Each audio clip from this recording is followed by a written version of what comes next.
हमारे साथ एक्सपर्ट्स मौजूद होते हैं जो हमें समझाते हैं कि इशारा क्या कह रहा है। हमारे साथ इस वक्त मौजूद है डिफेंस एनालिस्ट खालिद चिश्ती साहब। उनकी तरफ चलते हैं और उनसे ज़रा समझते हैं कि उन्होंने अभी तक क्या समझा है। वैसे वो काफ़ी एक्टिव भी हैं, अगर हम यूट्यूब की बात करें काफ़ी कुछ एनालिसिस यूट्यूब पर भी देते रहते हैं अपना। अस्सलाम वालेकुम खालिद साहब, कैसे हैं आप? ठीक ठाक हैं जी? वालेकुम सलाम जी। Ayesha Muzammil, thank you very much और आपने इनवाइट किया, शुक्रिया आपका जी। Thank you so much for joining us, always glad to have you on the show. सबसे पहले मैं जाऊंगी, मैं आपकी एक वीडियो देख रही थी कि ईरान सीक्रेट मतलब सर्वाइवल का जो है ना, सीक्रेट बिहाइंड ईरान सर्वाइवल, वो क्या है? क्या वो यही रेजिलियंस है उनकी जिसकी वजह से वो अभी तक सर्वाइव कर भी रहे हैं? और अपेरेंटली जितना नज़र आ रहा है कि अमेरिका भी मुज़ाकरात के लिए जोर दे रहा है या मुज़ाकरात करना चाहता है, तो यही उनकी जीत की निशानी है? जी, ऑलमोस्ट एक महीना पहले शायद वो की थी अपलोड, और उसका टाइटल ये था व्हाई ईरान इज अनडिफीटेड। और अल्हम्दुलिल्लाह वाकई महीना गुजरने के बाद भी आपने देखा जंग खत्म हो गई तो वो डिफीट तो नहीं हो सकी। और यही मैंने उसमें कहा था, जिसकी तरफ आप रेफर कर रहे हैं कि इसको डिफीट से नहीं है, आप नेगोशिएट और एंगेज आपको करना पड़ेगा।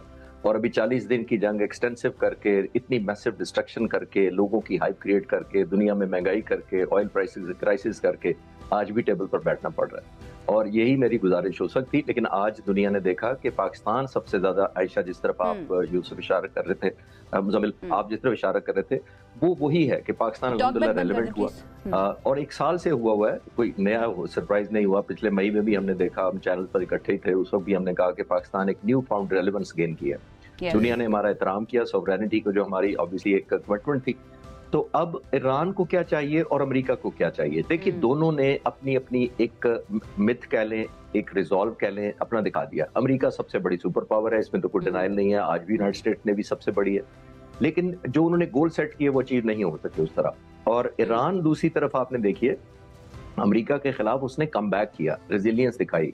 3 डायमेंशन ऐसे हैं जिस पर उसने सरप्राइज दिया। इजराइल की जितनी लेवल ऑफ डिस्ट्रक्शन उसने की वो अनप्रेसिडेंटेड है। आज तक दुनिया में कोई मुल्क भी इजराइल को इस मैसिव डिस्ट्रक्शन से का सामना नहीं करा सका, नंबर 1। नंबर 2, उन्होंने स्टेट ऑफ हॉर्मुज़ जो 47 साल से थ्रेट के तौर पे दुनिया समझती थी और समझती थी कि सिर्फ थ्रेट ही होगी, उसको रियलिटी में कन्वर्ट करके दिखा दिया। तीसरा, आयतुल्लाह खामेनी ने शहीद होने से पहले बताया था कि ये खित्ते में जंग फैल जाएगी, ईरान तक महदूद नहीं रहेगी, ईरान ने वो भी करके दिखा दिया।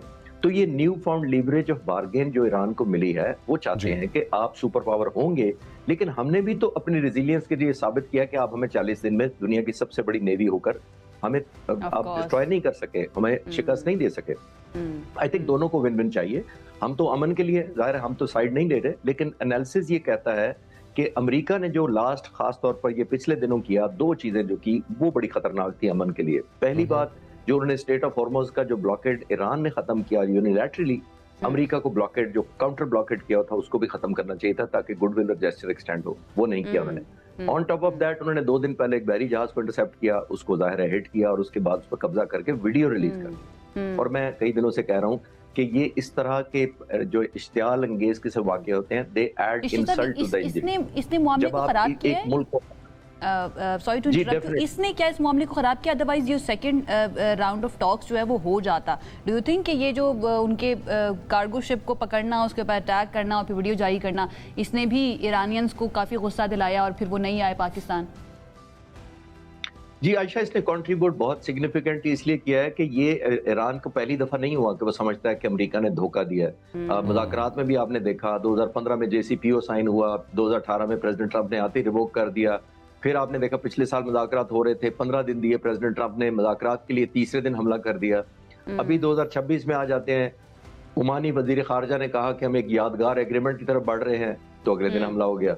तो ये सारा डॉट्स कनेक्ट करें तो हम देखते हैं कि प्रेसिडेंट ट्रंप ने अपनी क्रेडिबिलिटी खुद बयानात के अगेंस्ट जब आप एक्शन करते हैं तो आपकी क्रेडिबिलिटी लूज होती है। और अभी ये एक्ट ऑफ वॉर थे दोनों। चिश्ती साहब, मैं एक अदद ईरानियन वॉर एनालिस्ट को सुन रहा था और उन्होंने एक बात कही थी, उन्होंने एक वर्ड यूज किया, उन्होंने कहा दुश्मन शिनासी, पहचानना दुश्मन को।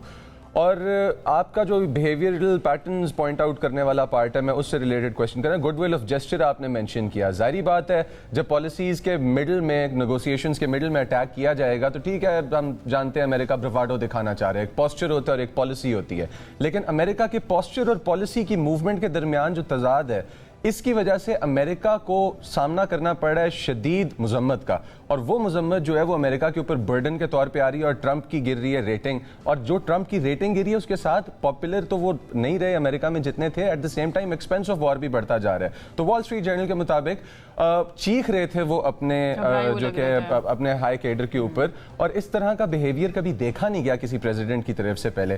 क्या आपको लगता है कि ये जो प्रेशर्स माउंट हो रहे हैं कि इनके नीचे president Trump will be pushed to sign an agreement even if it does not go by his plans?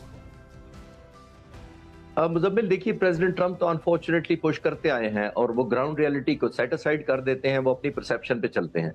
अगर वो एक छोटी सी, मैं एक पर्सनल एक्सपीरियंस से ऐड कर देता हूँ एग्जांपल। 2002 में मैं नेशनल डिफेंस यूनिवर्सिटी में वॉर कोर्स कर रहा था, तो 2002 में जब हम यहाँ पे अपनी वॉर गेम कर रहे थे, इंसिडेंटली अमेरिका भी एक एक्सरसाइज कर रहा था, और सिर्फ सिमुलेटेड एक्सरसाइज 2002 में, और उसका नाम था मिलेनियम चैलेंज 2002। अमेरिका के अंदर हो रही थी, सबसे बड़ी नेवी की एक्सरसाइज थी, 250 मिलियन उसमें बजट था, तकरीबन 1.5 लाख लोग हिस्सा ले रहे थे, और उसमें एक ब्लू लैंड थी जो कि अमेरिका खुद था, और सिमुलेशन में रेड लैंड ईरान को सिमुलेट किया गया था आज से 24 साल पहले। जो जनरल पॉल थे, जो वो कर रहे थे, ईरान साइड का हेड कर रहे थे सिमुलेशन में, उन्होंने पहले दिन अपनी स्ट्रैटेजी करके 16 बहरी जहाज डबो दिए और एक एयरक्राफ्ट कैरियर को डबो दिया सिमुलेटेड। बहुत परेशानी फैल गई अमेरिका को, वो एक्सरसाइज रोकनी पड़ी यूएस नेवी को, अपग्रेड करना पड़ा पावर को यूनाइटेड स्टेट्स की, और डाउनग्रेड करना पड़ा ईरान की। जनरल पॉल ने बहुत प्रोटेस्ट किया कि मैं तो जंग जीत रहा था। ये 24 साल पुरानी, मैंने इसलिए लिंक करने की कोशिश की है कि अगर वो प्रेसिडेंट ट्रंप किसी की सुनते तो 24 साल पुराने डॉक्यूमेंट उठा लेते कि नेवी उस वक्त 24 साल पहले ईरानी नेवी क्या थी जिसने वो परफॉर्म किया था सिमुलेटेड, और आज नेवी तो 24 साल में कहीं पहुंच गई है। सुनते नहीं है, आपने ठीक पॉइंट आउट किया कि वो अपनी परसेप्शन पे चलते हैं। मैं यही कहने लगी थी खालिद चिश्ती साहब, आप 24 साल पुरानी बात कर रहे हैं। इस जंग के बारे में जब उनसे पूछा गया था एक प्रेस कॉन्फ्रेंस के दौरान, तो वो पीट हेग्सेट की तरफ इशारा करके कहते हैं कि आपने हमें बताया था कि बहुत ईरान बड़ा करीब पहुंच गया तो हमें अटैक कर देना चाहिए। तो वो तो इल्ज़ाम लगा रहे होते हैं। अच्छा, इस वक्त जो ये सीज फायर किया गया, मैं चाहूँगी इसके ऊपर भी आप कॉमेंट कर दीजिए। अमेरिका की तरफ से ये अनकंडीशनल है, गैर मशरूत है, या अभी भी कोई शर्त रखी गई है? और पाकिस्तान के किरदार पर भी मैं चाहूँगी आप कुछ कॉमेंट कीजिए। जी जरूर, इसलिए मैं करना चाहूंगा कि कल रात में कुछ चैनल्स पर था और मुझे जब 1 घंटा रह गया था सीज फायर खत्म होने पे, तो मुझे चैनल से पूछा गया कि 1 घंटे बाद तो बमबारी शुरू हो जाएगी, तो आपका क्या ख्याल है? तो मैंने तज्जिया दिया था, अल्हम्दुलिल्लाह वो ठीक हो गया। मैंने कहा कुछ लम्हे बाद एक आएगी खबर कि हुकूमत पाकिस्तान ने गुजारिश की है, प्राइम मिनिस्टर और फील्ड मार्शल साहब ने, अमेरिकन सदर थे, उन्होंने मान लिया और सीज फायर एक्सटेंड कर दिया। ये 1 घंटे बाद अल्हम्दुलिल्लाह हो गया। तो प्रेसिडेंट ट्रंप तो कुछ भी कर सकते हैं। ये आपका तज्जिया था या आपकी इनसाइडर न्यूज़ थी चिश्ती साहब? That laughter tells a lot. That laughter definitely tells a lot. एक तो ये laughter ये भी बता रहा है कि जितने अच्छे तरीके से आपने comprehend किया ना क्वेश्चन को और फिर हंसी में जवाब दे दिया आपने। आपकी कॉफी अच्छी थी सुबह की sir. Thank you for taking your time out and joining us. Thank you so much. Khalid Chishti साहब हमारे साथ मौजूद थे और बड़ा जबरदस्त उनका तज्जिया जो है ना, काफी दिनों के बाद उन्होंने हमें ज्वाइन किया। वैसे रिक्वेस्ट करेंगे कि हमें अक्सर ज्वाइन किया करें ताकि उनका ये तज्जिया हम आप तक पहुंचे।